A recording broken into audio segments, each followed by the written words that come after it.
¿Qué tal, amigos? Etapita de antipasto, como dicen en Italia, etapita de prolegómeno, de protocolo o de aperitivo, de cara a lo que nos espera esta primera de los Pirineos que venía después de la jornada de descanso y que nos ha abierto unas perspectivas espectaculares durante toda la etapa, y en la que al final ha primado lo emotivo, porque el ganador, que es un chico ya con 31 años, Hugo Hull, celebraba la victoria de una forma muy especial, no es para menos, toda vez que ha conseguido su primer triunfo profesional. Fuera de los campeonatos canadienses, que ganó en un par de ocasiones, nunca había ganado una carrera en su trayectoria, larga trayectoria profesional, y lo ha conseguido hoy, y lo ha conseguido de una forma especialmente brillante, llegando en solitario, y por lo tanto consiguiendo para Israel una victoria muy importante, ¿no? Por lo que significa de cara a los puntos, de cara a la trayectoria del equipo, etcétera, pero especialmente en el aspecto particular, porque quería dedicársela, por eso su entrada elevando al cielo el dedo índice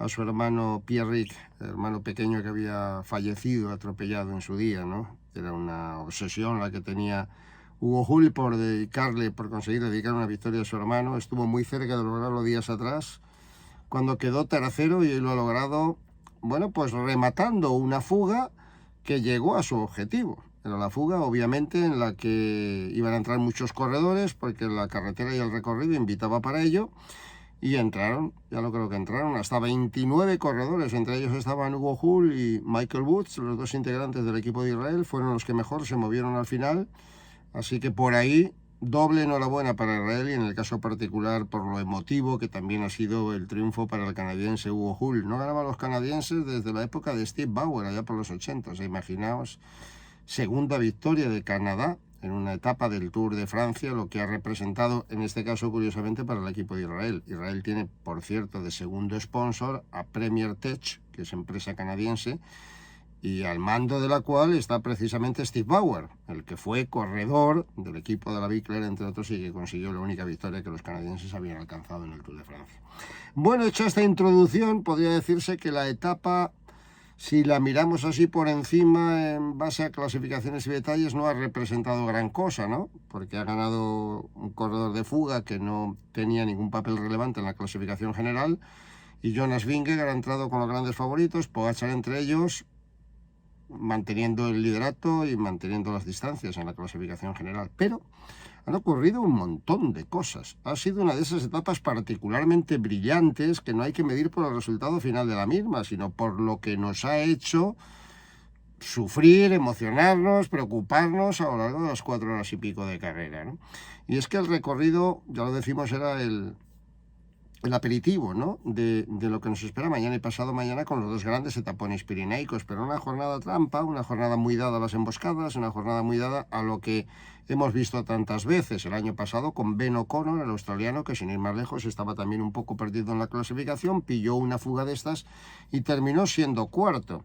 Y eso es lo que ha perseguido hoy Alexander Blasov. Era un corredor que estaba 11º, se metió en la fuga de 29 corredores con la que arrancó la etapa y consiguió llegar a la línea de meta con una renta muy notable que le ha permitido uparse a la 8ª posición. Pudo haber sido más, porque durante muchos kilómetros llevaba una diferencia muy notable con relación al gran pelotón, al grupo principal, el grupo del líder Jonas Vingegaard, y porque ahí estuvo incluso coqueteando con la posibilidad de ser líder de la carrera.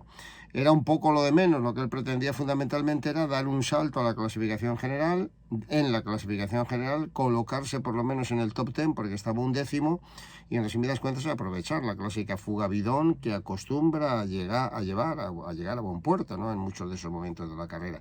Así que hay que considerar que el primer beneficiado ha sido Alexander Blasov, pero ¿quiénes han sido los otros beneficiados de la jornada? Pues fundamentalmente el líder Vingegaard. Hoy hay que decirlo todo, en honor a la verdad, estuvo francamente bien el corredor del equipo Jumbo, pero sobre todo estuvo francamente bien Van Aert y estuvo muy bien su equipo, porque a ver, se presentaba una alternativa en la etapa de hoy.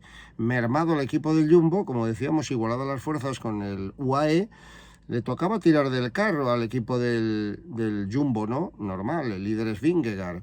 Y sabiendo que la jornada iba a provocar, por la dificultad del recorrido, porque los sprinters no tenían opción, porque era una etapa de montaña, iba a provocar la fuga de muchos corredores. Esas fugas que hacen camino sin querer, a las que cuesta mucho tirar, porque 20 tíos pasando, simplemente pasando, ya van haciendo daño, ¿no? Y en ese sentido trabajaron francamente bien, en el sentido de hacer camino, porque Blasov animaba muchísimo el cotarro. Ahí teníamos a Gorka Izaguirre y a Mateo Jorgensen, dos representantes del equipo de Movistar, y ahí teníamos un poco también, como ocurre en todo este tipo de etapas, las expectativas de ver si alguien movía ficha. Había metido UAE a McNulty, había metido Jumbo a Van Aert y a Van Hooijdonk, claro, en la expectativa de poder jugar un papel de enlace importante en el desenlace de la carrera, y todo eso le daba un aliciente a mayores, ¿no? A la espera también, obviamente, de que moviese ficha Pogačar, porque Pogačar lo había dicho y tiene toda la razón, no me queda otro remedio que estar trabajando y que estar atacando desde el primer momento para intentar desbancar a Vingegaard, y lo ha vuelto a intentar. Lo volví a intentar en el primero de los dos ascensos encadenados que había en la parte final del recorrido, puerto de primera categoría, la fuga por delante buscando la victoria de etapa y el ataque espectacular que provoca Pogačar y que seca en un suspiro Vingegaard, todo hay que decirlo. Le cogió camino, le cogió terreno, porque le pilló un poco a traspiés en una curva y salió un poco del escondite casi Pogačar, ¿no? Pero al final la reacción de Vingegaard fue notable. Y claro, ahí se estableció la situación ya un poquito más controlada, ¿no? Porque quedaba, por supuesto, el segundo puerto, quedaba el puerto más duro, el muro de Peguers, que estaba a 20 y tantos kilómetros de meta, donde esperábamos todos el segundo ataque. Pero ahí ya Vingegaard había recompuesto su equipo, ya había recibido entre puerto y puerto a Van Hooijdonk, que se había quedado. Iba a recibir más tarde, por si había alguna situación complicada, a Van Aert, que hoy sí hacía labores de gregario desde que se metió en aquella fuga. Su razón fundamental era saber que en un momento determinado iba a haber batalla por detrás entre los grandes y él podía jugar un papel, y lo jugó. No era muy necesario, pero entre que, y hay que hablar de ello, perdía hoy jorobado de verdad, con problemas estomacales, padeciendo un sufrimiento y un calvario terrible. Marc Soler ha quedado fuera y Maika estuvo fuera de la carrera en los momentos claves, ¿no? Porque sufrió una rotura de cadena, estuvo a punto de irse al suelo, peligrosa caída que nos recordó el fallecimiento de un ciclista español allá por los años 70, Manuel Galera, hermano de Joaquín Galera de la dinastía granadina. Se mató de esa manera, se le salió en plena ascensión la cadena y se fue por las orejas, como se dice en el argot, por delante, se estrelló contra el asfalto y se mató. Hoy Maika lo evitó, de verdadero milagro, no llegó a caer, pero rompió la cadena total, que se quedó completamente solo Pogačar, que a fin de cuentas en una jornada de estrategia también tenía el consuelo y el apoyo de Brandon McNulty, que estaba por delante, ¿no? Así que ahí también tuvo un poco su pequeña garantía, pero le mermaron, no sé si las fuerzas, no sé si la capacidad ofensiva o qué. Lo que sí es cierto es que al final del recorrido, cuando esperábamos todos el nuevo ataque de Tadej Pogačar en el muro de Peguer, no hubo tal ataque. Es verdad que ya estaba muy formado el Jumbo, con Van Aert tirando, con Sepp Kuss, siempre Kuss ahí en los momentos claves de alta montaña, controlando la carrera y en resumidas cuentas evitando o amenazando, intimidando a Pogačar, porque cualquier ataque en esos momentos a 25 kilómetros de meta con el contrario formado, pues era bastante complicado. Así que por ahí esa lectura. A Pogačar le faltaron las fuerzas, no hizo el ataque donde lo debía de hacer, o simplemente no hay manera de desbancar a Vingegaard, como parece, ¿no? El danés está muy sólido, muy firme. Nadie puede asegurar que en un momento determinado no vaya a petar o no pueda sufrir un desfallecimiento. Este Tour es muy duro, el calor, etcétera, la acumulación de esfuerzos, como le pasó a Pogačar el otro día, y nadie pensaba que a Pogačar, ¿verdad?, era el indestructible. Parecía venido de otro planeta. Pues no, era mortal y sujeto, por lo tanto, a cualquier pájara o a cualquier desfallecimiento. Y lo tuvo y perdió el Tour ese día. Ahora todavía está camino de ganarlo, pero se le ha complicado y una barbaridad. Y la expectativa que teníamos de la igualdad de fuerzas, pues hoy la han salvado. Pero el perjudicado hoy ha sido, por lo de Marc Soler, el equipo del UAE.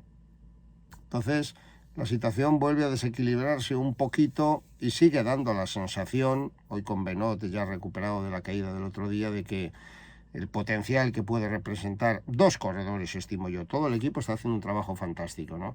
Pero el potencial de Kuss en los momentos duros de alta montaña y esa bruta bestia que es Van Aert para en determinados momentos, si corre pensando en el equipo, resultar igualmente trascendental, pues le siguen dando y concediendo el favoritismo a Vingegaard. También y fundamentalmente porque hasta el momento no ha cedido ni un ápice, ha respondido con solvencia y con soltura a todos y cada uno de los ataques de Tadej Pogačar y por lo tanto es el corredor que inspira confianza. Pero se le tuvo, lo decimos cada día, esta es una carrera muy difícil, esta es una carrera muy complicada en la que se producen muchas alternativas, en las que hay muchas emboscadas y en las que nadie está libre de sufrir un desfallecimiento. Enric Mas hoy lo intentó, no estuvo en la escapada, había dicho que a ver si perdía tiempo, no lo perdió adrede, pero intentó en el primer puerto, se fue una maniobra muy bonita que podía haber tenido su continuidad de no haber sido el momento en el que empezaron los ataques de Pogačar, pero eso también había que preverlo, no nos demos por sorprendidos. Atacó más, le dieron cierto permiso, se fue con Mühlberger, con Verona, tenía por delante a Izaguirre, a Jorgensen, podía haber hecho cosas evidentemente, pero claro, ataca en un momento en el que poco después se podía mover Pogačar, y se movió Pogačar y se fue al traste aquella fuga que a lo mejor sí que había tenido una cierta permisividad del pelotón, ¿no? Con lo cual, pues al final terminó cediendo tiempo, porque claro, en los puestos de cabeza no ha habido grandes diferencias, pero ha habido gente que ha sacado mucho provecho, porque se ha hundido Bardet y ha vuelto a aparecer, y ahí quiero hacer especial hincapié, Nairo Quintana, espléndido, soberbio, soldado a los mejores, donde padecían, por ejemplo, Geraint Thomas, Adam Yates, el propio Bardet, evidentemente ahí se mostraba muy solvente Nairo Quintana. Se ha colocado cuarto en la general, está haciendo una carrera con una regularidad formidable, están dando mucho y es la verdadera alegría. A Enric Mas no le queda nada más que la alternativa de intentar buscar mañana o pasado la fuga que hoy encontró Blasov, que hay que exigir siempre, pero que no es tan fácil de conseguir, también conviene decirlo, y que mañana y pasado ya se han convertido en una obligación. Bueno, quería recordar simplemente la clasificación de la etapa. Con la victoria de Hull por delante de Madua, de Woods, de Jorgensen, de Storer, Blasov entró a 1.40, con lo cual Blasov le ha cogido 4.14 al grupo de Vingegaard y de Pogačar. Perdieron 1.22 Yates, Pidcock y Meintjes, 2.47 Enric Mas y perdió bastante más tiempo Romain Bardet, que ha salido disparado de la clasificación general. Esa general que ahora mismo encabeza Vingegaard con 2.22 sobre Pogačar, 2.43 sobre Thomas, 4.15 sobre Nairo, 4.24 sobre Godí, 5.28 sobre Adam Yates, 5.46 sobre Meintjes. Blasov es octavo a 6.18, noveno Bardet, he perdido 5 plazas a 6.37 y la décima plaza es para Pidcock a 10.11. Enric Mas queda un décimo a 12.45, con lo cual tienen chino meterse entre los 10, no, pero evidentemente aspirar a mucha mejoría complicado. Ahora sí que tendrá que buscar la victoria de etapa. Y la etapa de mañana es una etapa interesante en ese sentido. Quintana se va a tener que soldar para mantener la posición y tratar de aspirar a la tercera plaza de Thomas. Tiene esperanzas y expectativas porque hoy se ha mostrado mejor que Geraint Thomas y que Adam Yates. Ha dado un paso muy importante, sobre todo en confianza y en seguridad, y le quedan 2 etapas que teóricamente se adaptan muy bien a las características de Quintana. Aquí Nairo se ha desenvuelto formidablemente en ediciones anteriores, en los Pirineos, estamos hablando del Tour de Francia, pero yo creo que ahora ya tiene el oficio, la experiencia y una gran condición como para aspirar a intentar derrocar a Geraint Thomas, que en cualquier caso sería un rival muy duro en la crono del sábado. Conviene por ahí no solo recortar la diferencia que tiene la general, sino tomar una ventaja que le permita llegar con alguna opción a la crono. Pero la etapa de mañana, decía, que nos lleva hasta la zona de Peiraguides, allá donde ganó el año pasado Bardet, años atrás, Bardet 17, ¿no? Donde Froome perdió el maillot amarillo que le entregó un par de días solo a Fabio Aru. En Peiraguides ganó hace 10 años ya Alejandro Valverde en aquella fuga que nos parecían ya los últimos, parecían los estertores de la carrera de Alejandro Valverde. Va a ganar su última etapa en el Tour y lo fue, sí, pero nadie podía imaginar que siguiera 10 años ganando y de qué manera en tantos escenarios y consiguiendo ese palmarés realmente asombroso. Bueno, por la etapa de mañana son 130 kilómetros y tenemos un recorrido, vale, más favorable en los primeros 50 kilómetros, donde se producirán las fugas, por supuesto, pero luego ya encadenado ese raid montañoso que comienza con el Aspen, 12 kilómetros de ascenso, continúa con la Urquet d'Ancizan, también conocida ya, de segunda con 8 kilómetros, sigue Val Lugon, escenario de aquella fantástica cabalgada de Indurain de Capuch y Tantianifa, y por fin el ascenso a Peyraguides, que es un puerto de primera categoría, 8 kilómetros al 7,8%, en fin de fiesta, pero un recorrido muy corto en el que está congregada mucha montaña y en el que pueden pasar muchas cosas. Pogačar hoy se sentía un poquito hundido porque no había podido lanzar el último ataque. Bueno, no es indestructible, pero tampoco lo es Vingegaard, ¿eh? Es verdad que sale muy fortalecido de esta jornada, pero es verdad que la acumulación de castigo se sigue repitiendo y que quedan 2 etapas muy trascendentes en las que pueden pasar muchas cosas todavía. Vamos a disfrutarlas.